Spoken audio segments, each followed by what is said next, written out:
in the coming days. For Calgary-Midnapore. This NDP Liberal government has spent the last 7 years destroying the natural resources sector. Suddenly, after a world fuel crisis, they recognize the necessity of ethically produced oil and gas and have promised an extra 300,000 barrels per day. Bad news for this government. Due to their destruction of the sector and denying pipelines from being built, Canada will struggle to fill this demand. Okay. So when will this NDP Liberal government apologize to Ukrainians, apologize to Europeans, and apologize to Canadians for being so short-sighted? Okay. The Honourable Parliamentary Secretary.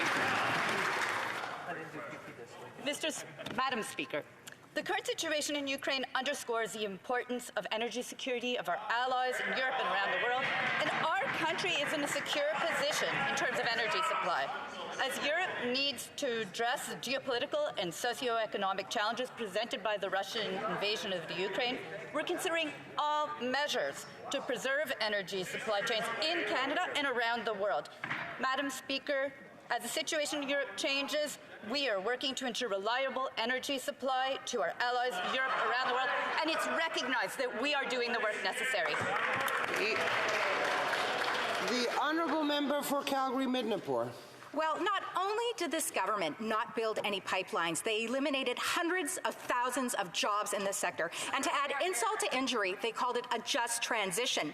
Yet now, as Ukrainians suffer and Europe suffers from a fuel shortage, they've suddenly decided they can turn on the taps again and increase production.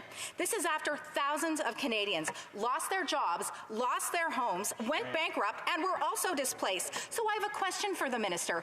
What is so just about that? The Honourable Parliamentary Secretary.